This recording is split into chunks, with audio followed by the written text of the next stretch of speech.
Students, welcome back to my YouTube channel. आज मैं आप लोगों के लिए बीएससी सेकेंड ईयर बॉटनी का एक बहुत ही इम्पोर्टेंट टॉपिक लेकर आई हूँ।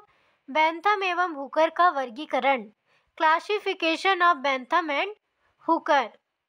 जॉर्ज बेंथम एवं sir Joseph Hooker Kew botanical garden से संबंधित वर्गीकरण शास्त्री थे।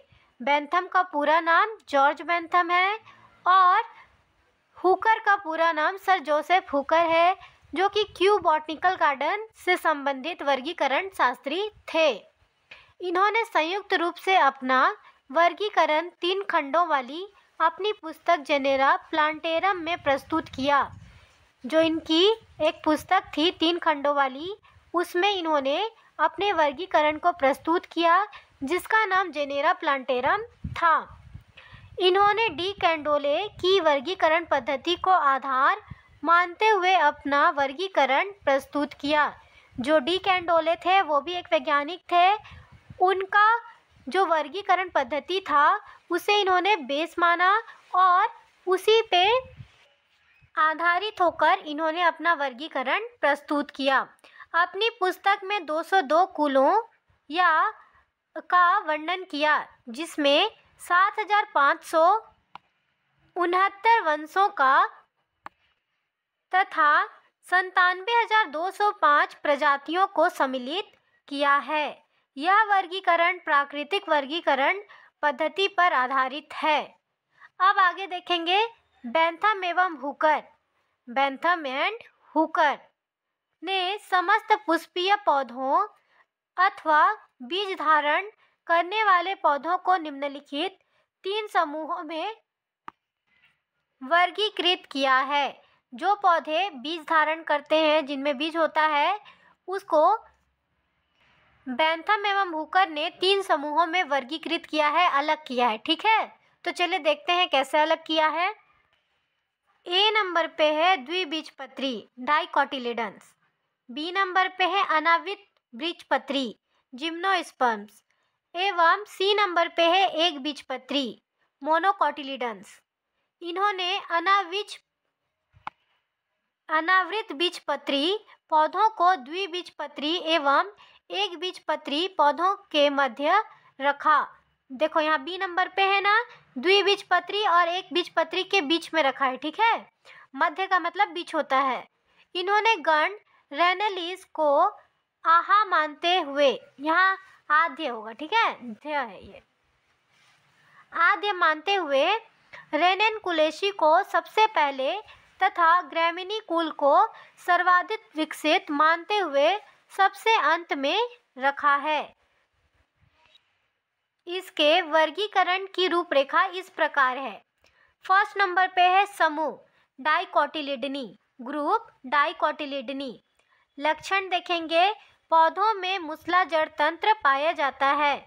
जो डाइकोटिलिडनी प्लांट्स हैं उनमें मूसला जड़ तंत्र पाया जाता है।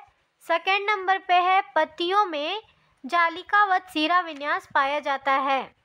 थर्ड नंबर पे है बीजों में 2 बीजपत्र पाए जाते हैं। मतलब इनके जो बीज होते हैं वो 2 बीजपत्री होते हैं, उनमें 2 बीज होता है। 2 बीज होता है, इसका मतलब ये नहीं कि देखिए मान लीजिए ये बीज है, एक बीज है, ठीक है, उसमें 2 बीज होता है। ऐसे जैसे कि आप चना देखे हैं, उसमें जब उसको फाड़ते हैं चना को तो उसमें 2 बीज हो जाता है अलग अलग, उसे 2 बीजपत्री द्विबीजपत्री कहा जाता है। ठीक है, फोर्थ नंबर देखते हैं, पुष्प प्रायः पंचतई होते हैं। फिफ्थ नंबर पे है द्वितीयक वृद्धि पाई जाती है। इसे निम्नलिखित 3 वर्गों क्लासेस में वर्गीकृत किया गया है। वर्ग ए पॉलीपेटली, वर्ग ए में है पॉलीपेटली। लक्षण, पुष्पों में दल एवं बाह्य दल प्रायः स्वतंत्र होते हैं। मतलब जो इनके फूल होते हैं उनके दल और बाह्य दल दोनों ही स्वतंत्र होते हैं, आजाद होते हैं, किसी से जुड़े नहीं होते। इसे निम्नलिखित 3 श्रेणियों सीरीज में बांटा गया है। सीरीज पहला देखेंगे थैलमी फ्लोरी। थैलमी फ्लोरी का लक्षण है, लक्षण पहला, बाह्य दल स्वतंत्र तथा अंडाशय से जुड़े नहीं होते हैं। जो इनके बाह्य दल होते हैं वो अंडाशय से जुड़े नहीं होते हैं। सेकंड नंबर पे है पुष्प अधोजयांगी। थर्ड नंबर पे है पुंकेसर एवं पिस्टिल अनेक। इसके अंतर्गत 6 गुण, यहाँ पर गण होगा यार, गण, ऑर्डर्स एवं 34 कुल सम्मिलित किए गए हैं। अब देखेंगे सीरीज दूसरा डिस्कीफ्लोरी। डिस्कीफ्लोरी का लक्षण देखेंगे। फर्स्ट नंबर पे है बाह्य दल स्वतंत्र या संयुक्त होता है। इनका जो बाह्य दल होता है वो स्वतंत्र होता है, आजाद होता है या संयुक्त होता है। सेकेंड नंबर पे है अंडाशय के नीचे एक डिस्क या वलय उपस्थित होता है। थर्ड नंबर पे है पुंकेसरों की संख्या सीमित होती है। जो इनके पुंकेसर होते हैं उनकी संख्या सीमित होती है, मतलब लिमिट में होती है। इसे 4 गणों एवं 23 कुलों में वर्गीकृत किया गया है। सीरीज तीसरा है कैलिसोफ्लोरी। लक्षण देखेंगे। पहला लक्षण है बाह्य दल प्रायः संयुक्त होते हैं, कभी कभी स्वतंत्र होते हैं। सेकंड नंबर पे है बाह्य दल अंडाशय से जुड़े रहते हैं। जो अंडाशय है उससे बाह्य दल जुड़े रहते हैं। थर्ड नंबर पे है अंडाशय पेरिगाइनस या ऊपरी जयांगी होते हैं। फोर्थ नंबर पे है अंडाशय प्रायः अधोवर्ती होता है। इस सीरीज को 5 गणों मतलब ऑर्डर्स एवं 27 कुलों फैमिलीज में वर्गीकृत किया गया है। जो कैलिसोफ्लोरी सीरीज है उसे 5 गणों और 27 कुलों में वर्गीकृत किया गया है, अलग किया गया है। वर्ग बी गेमोपेटली। लक्षण। पहला लक्षण है बाह्य दल संयुक्त। दूसरा लक्षण है दल संयुक्त। तीसरा लक्षण है पुंकेसर प्रायः दल लग्न होते हैं। फोर्थ नंबर पे है चौथा लक्षण है मतलब जायांग पृथकांडपी या मुक्तांडपी होता है। इसे निम्नलिखित 3 श्रेणियों में वर्गीकृत किया गया है। सीरीज पहला देखेंगे इनफेरी। इनफेरी का लक्षण देखेंगे। पहला लक्षण है पुंकेसरों की संख्या दल पालियों की संख्या के बराबर होती है। सेकेंड लक्षण है, दूसरा लक्षण है अंडाशय प्रायः अधोवर्ती होता है। इसे 3 गणों, ऑर्डर्स एवं 9 कुलों में वर्गीकृत किया गया है। इनफेरी सीरीज को 3 गणों और 9 कुलों में बांटा गया है। सीरीज दूसरा देखेंगे हेटेरोमेरी। हेटेरोमेरी का लक्षण है। पहला लक्षण अंडकों की संख्या 2 से अधिक होती है। दूसरा लक्षण है उत्तरवर्ती अंडाशय का पाया जाना। तीसरा लक्षण है पुंकेसरों की संख्या दल पालियों की संख्या के बराबर अथवा कम होती है, या तो बराबर होगी या तो कम होगी। चौथा लक्षण है पुंकेसर दल लग्न अथवा स्वतंत्र होते हैं। इसे 3 गणों, ऑर्डर्स एवं 12 कुलों फैमिलीज में वर्गीकृत किया गया है। अब देखेंगे सीरीज तीसरा बाइकार्पेलेटी। लक्षण है। पहला लक्षण पुंकेसरों दल पालियों के एकांतरित क्रम में होते हैं। दूसरा लक्षण है पुंकेसरों की संख्या दलों की संख्या के बराबर होती है। तीसरा लक्षण है बीजांडकों की संख्या प्रायः 2, कभी कभी 1 या 3 होती है। चौथा है अंडाशय प्रायः उत्तरवर्ती होता है। इसे 4 गणों एवं 23 कुलों में वर्गीकृत किया गया है। बाइकार्पेलेटी सीरीज को भी 4 गणों और 23 कुलों में वर्गीकृत किया गया है। अब देखेंगे वर्ग सी मोनोक्लेमाइडी।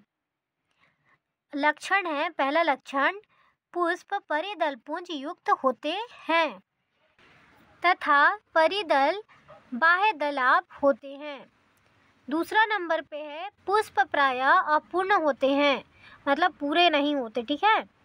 इसे निम्नलिखित 8 श्रेणियों एवं 36 कुलों में वर्गीकृत किया गया है। अब देखेंगे बी नंबर पे है समूह जिम्नोस्पर्मी, ग्रुप जिम्नोस्पर्मी। लक्षण है, कैरेक्टर है, बीज नग्न होते हैं, मतलब छोटे होते हैं। इसे निम्नलिखित 3 गणों ऑर्डर्स में वर्गीकृत किया गया है। पहला है निटेल्स, दूसरा है साइकेडेल्स, तीसरा है कोनिफेरल्स। अब देखेंगे सी समूह मोनोकोटिलिडनी। लक्षण है, पहला लक्षण पत्तियों में समांतर शिरा विन्यास पाया जाता है। दूसरा है बीजों में बीजपत्र की संख्या 1 होती है। तीसरा है पुष्प तृतीयी होते हैं। चौथा है जड़ें अपस्थानिक प्रकार की होती है। पांचवा है संवहन पुल बिखरे होते हैं। छठवां है द्वितीयक वृद्धि नहीं पाई जाती है। इसे निम्नलिखित 7 श्रेणियों एवं 34 कुलों में वर्गीकृत किया गया है। 7 श्रेणियों एवं 34 कुलों में बांटा गया है। बेंथम एवं हुकर वर्गीकरण पद्धति के गुण एवं दोष, मतलब अच्छाई और बुराई, ठीक है।